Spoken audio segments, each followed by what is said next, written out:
Bonjour, j'ai le plaisir de recevoir dans cet entretien Janine Billet. Bienvenue.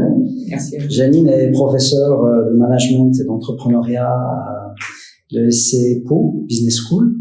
Elle est responsable de la spécialisation RH et consulting, référente pépite entrepreneuriat étudiant. Ravi de vous recevoir à Agadir et je vais commencer par une question relative à ce que vous avez expérimenté depuis un certain temps, la méthode DECA.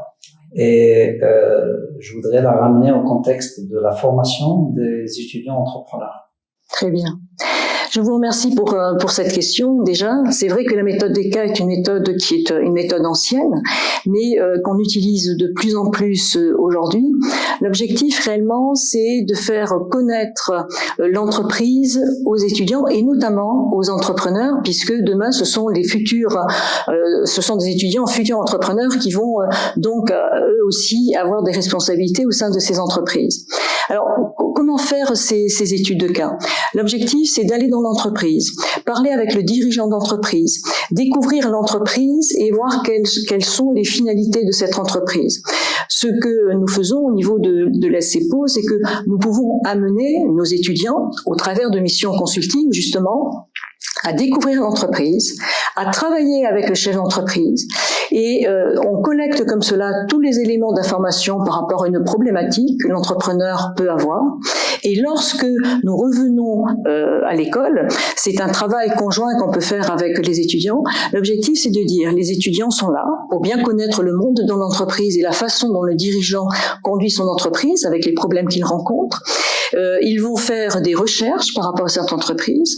Je récupère les éléments d'information et par rapport à cela, je vais écrire un cas d'entreprise de notre territoire parce que nous sommes une école d'un territoire, le territoire béarnais. On est entre le Pays Basque et la Bigorre. Et donc, dans notre territoire, nous avons énormément de PME. Et l'objectif, c'est de dire j'écris le cas d'entreprises, d'entrepreneurs de notre territoire qui ont des problèmes référents à cela. Les étudiants ont mené des enquêtes, je les ai conduits, je les ai aidés à formuler cela et on écrit l'histoire de l'entreprise. Cette histoire de l'entreprise arrive à ce qu'on appelle une problématique de l'entreprise et on va essayer d'y apporter des réponses. Et donc il y a des notes pédagogiques qui sont écrites, qui permettent de répondre en fait à la problématique que s'est posée l'entrepreneur. Et que fait-on avec toute cette masse d'informations, cette somme d'informations? C'est qu'on va écrire donc un cas, un livrable, et ce livrable, on l'envoie à la centrale des cas, où je le présente à l'ANACRA, puisque je suis donc vice-présidente à l'ANACRA aux États-Unis, et ensuite, on a de la matière. Et pour nos étudiants entrepreneurs, on va les faire travailler sur ces cas d'entreprise et sur ces problématiques réelles. Donc, vous voyez, la démarche est double. Première fois, on peut amener nos étudiants à aller sur le terrain, à rencontrer les entrepreneurs, à voir un petit peu quels sont les problèmes qu'ils rencontrent au niveau de leur business model, sur la façon dont ils l'ont créé.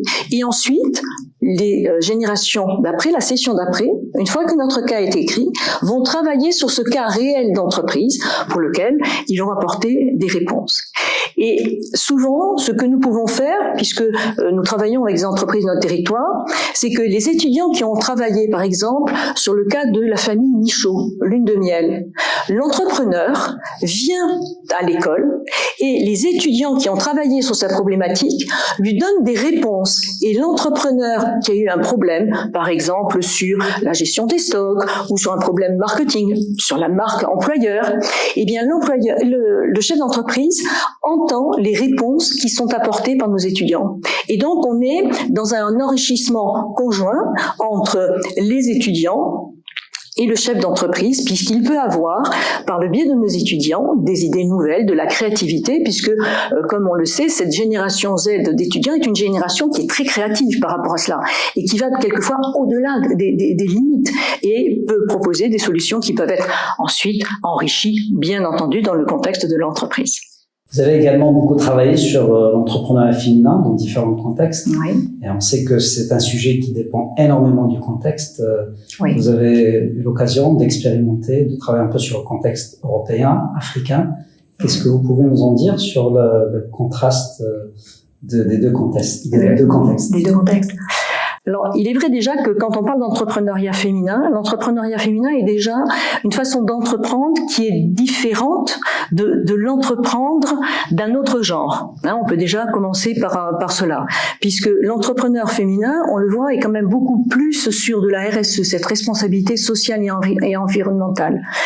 Si on fait ensuite, puisque j'ai pu conduire des projets d'entrepreneurs, que ce soit dans le territoire palois, que ce soit ici au Maroc, et également j'ai pu aller donc en Afrique subsaharienne, au Sénégal, avec le mouvement Arcide.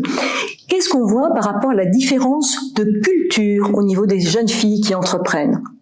Dans le territoire africain et dans le territoire marocain, les jeunes femmes entreprennent là aussi pour montrer qu'elles ont une existence à part entière, qu'elles peuvent avoir un emploi, qu'elles peuvent créer dans des champs qui sont des champs agroalimentaires, parce que j'ai beaucoup de jeunes filles qui se sont investies dans des champs agroalimentaires.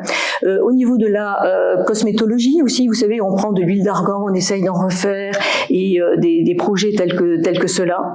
Dans le champ du tourisme également, parce qu'elles ont essayé par rapport à cela de pouvoir promouvoir leur région et monter des projets touristiques au niveau de ces territoires.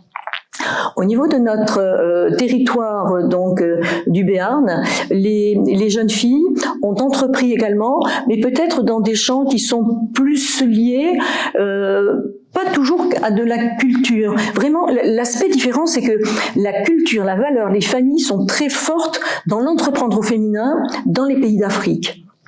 On le regarde peut-être un petit peu de façon différente au niveau de notre territoire, et ce sont des entreprises qui sont de plus petite taille que les entreprises masculines peut-être, mais qui sont aussi dans le champ de l'industrie, parce qu'on a des femmes qui entreprennent également dans le champ de l'industrie. Je ne sais pas si j'ai répondu à... Très bien.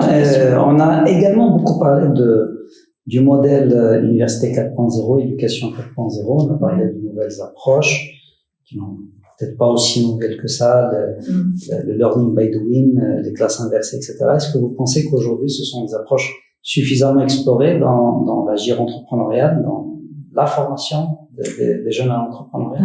Alors dans l'agir entrepreneurial, c'est vrai que ces nouvelles méthodes pédagogiques sont des méthodes qui sont utilisées. Suffisamment, je ne sais pas. Ce que je peux vous dire en tant que référente pépite et dans l'entreprendre de nos jeunes étudiants, c'est que quand ils sont dans leur projet d'entreprise, qu'ils vont sur le terrain, qu'ils construisent leur business model, on est là, nous, en tant qu'enseignants, pour les accompagner dans cette démarche entrepreneuriale. On doit les aider à aller chercher également de l'information. Aujourd'hui, il y a énormément de sites. L'information est sur la toile, on la trouve partout. Par contre, il faut les aider à aller chercher la bonne information, parce que là aussi, trop d'informations, quelquefois, ils ne savent pas la gérer, ils ne savent pas comment l'utiliser.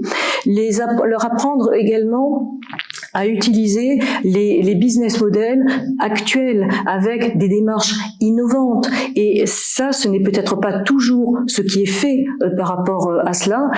En fait, quand on est étudiant, entrepreneur, ce qu'il faut se dire, c'est que son projet d'entreprise, c'est un projet qui n'appartient qu'à soi. Et il faut partir de soi, de ses compétences, de son expérience, de son potentiel. Et ce projet, il faut en parler aux autres, parce que c'est important d'en parler aux autres. Personne ne vous le prendra. Il n'y a que la personne qui développe le projet, l'étudiant qui va développer son projet, qui est le seul porteur de ce projet.